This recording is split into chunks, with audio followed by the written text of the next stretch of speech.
अस्सलाम वालेकुम व्यूअर्स। इस वीडियो के अंदर मैं आपको बताने जा रहा हूँ कि किस तरह जो इस सॉफ्टवेयर का एडमिन है वो जो इन्वेस्टिगेशन रेफरेंसेस हैं। डेफिनेटली हर लेबॉर्ट्री के अपने जो किट की वैल्यूज़ होती हैं, रेफरेंसेस रेंजेस, नॉर्मल जो रेंजेस हैं वो चेंज होती हैं, हर लेबॉर्ट्री की अपनी होती हैं। तो इसमें अगर आप जब लॉगिन करेंगे क्लाइंट एडमिन में आएँ, क्लाइंट एडमिन के बाद आप इन्वेस्टिगेशन रेफरेंस के अंदर आएँ। टेस्ट रेट कैसे चेंज करना है, रेफरल कैसे चेंज करना है, ये मैं आपको बता चुका हूँ। इन्वेस्टिगेशन रेफरेंस के अंदर आप आएंगे तो सबसे पहले आप अपनी रेलिवेंट लेबॉर्ट्री सेलेक्ट करें। जैसे ये हेमाटोलॉजी है, हेमाटोलॉजी के अंदर आप जो टेस्ट को चेंज करना चाहते हैं, मैंने as a sample test CBC लिया हुआ है। कंप्लीट ब्लड काउंट है हमारा। जैसे आप टेस्ट सेलेक्ट करेंगे, लैब सेलेक्ट, डिपार्टमेंट सेलेक्ट करेंगे, टेस्ट सेलेक्ट करेंगे, उसकी जितनी भी इन्वेस्टिगेशन हैं वो यहाँ पे आ जाएंगी। जैसे या CBC की आ रही हैं, हेमोग्लोबिन, RBC, HCT है, MEC है, सॉरी MCV है। तो ये सारी इन्वेस्टिगेशन यहाँ पे आ रही हैं। तो जैसे आप पहली बाय डिफ़ॉल्ट सेलेक्ट हो जाती है हेमोग्लोबिन। हेमोग्लोबिन जब सेलेक्ट होगी तो ये नीचे उसकी रेंजेस आ रही हैं।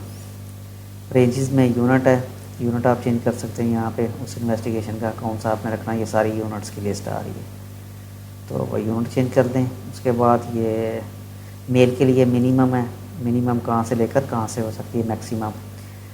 मैं कहता हूँ कि मेरी जो किट है उसमें CBC जो है वो 14 से लेकर 20 तक है, या 14 से लेकर 18 तक है मिनिमम। ये बीच में ऑपरेटर है। अगर तो दोनों बाउंड्रीज दी हुई हैं आपकी रेंज की, फ्राम मिनिमम टू मैक्सिमम, तो आप ये ऑपरेटर जो है डैश वाला यूज़ कर सकते हैं। अगर आपने यहाँ पे उसकी रेंजेस नहीं देनी है दोनों, आपने उस इन्वेस्टिगेशन के नीचे कोई एक पैराग्राफ लिखना है, तो वो इन्वेस्टिगेशन कमेंट्स में यहाँ आप दे सकते हैं।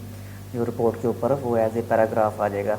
तो उसके लिए फिर आप यहाँ पे आपको C ब्लो यूज़ करना पड़ेगा कि इस जो इन्वेस्टिगेशन है इस टेस्ट की, उसकी जो डिटेल है वो नीचे आप दे सकते हैं। उस इन्वेस्टिगेशन के नीचे रिपोर्ट के ऊपर वो एज ए पैराग्राफ प्रिंट हो जाएगी। जैसे T3, T4, TSH की पूरी डिटेल होती है, तो वो नीचे उसके प्रिंट हो जाती है। तो इसमें दोनों हमारी रेंजेस हैं, तो हम ये डैश का ऑपरेटर यूज़ करेंगे। मिनिमम मेल के लिए 14 से 18 तक है। फ़ीमेल के लिए HB की जो रेंज है, लेट्स सपोज, मुझे आइडिया नहीं है एग्जैक्ट क्या होती है, लेकिन मैं यहाँ पे डमी दे रहा हूँ। आप जो है 45 से लेकर आप 45 तो बहुत ज़्यादा होगी, आप यहाँ पे 12 से लेकर आप 20 तक दे सकते हैं। तो चाइल्ड, अगर आपका पेशेंट की एज 12 साल है या 12 साल से कम है, तो आप यहाँ पे उसकी जो है रेंज सेट कर सकते हैं कि HB की रेंज वैल्यू कहाँ तक होती है। तो जब आप पेशेंट को एज ए मेल रजिस्टर्ड करेंगे तो आपकी HB की जो नॉर्मल रेंज है आपकी रिपोर्ट और सॉफ्टवेयर के अंदर ये शो होगी।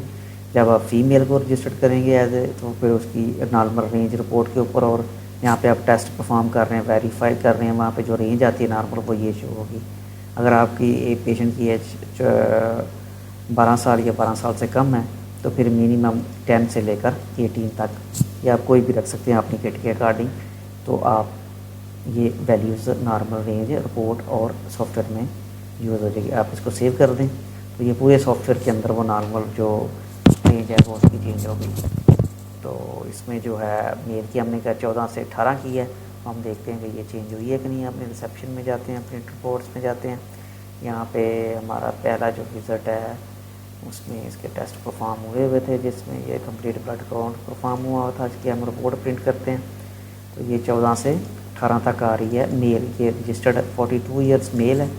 तो हमने मेल की, अगर हम अपने इसमें क्लाइंट एडमिन में जाएं, तो यहाँ पे जो रेंज रखी थी हमने अपनी CBC के अंदर हेमोग्लोबिन की, तो कंप्लीट ब्लड काउंट हेमोग्लोबिन ये 14 से 18 तक है।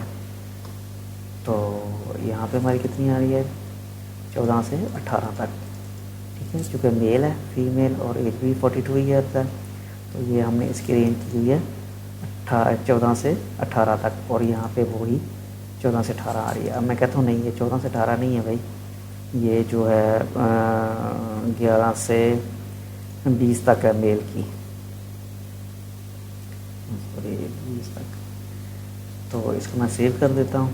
तो अगर आप मैं रिपोर्ट को रिफ्रेश करता हूँ तो ये 11 से 20 तक होगी मेल की।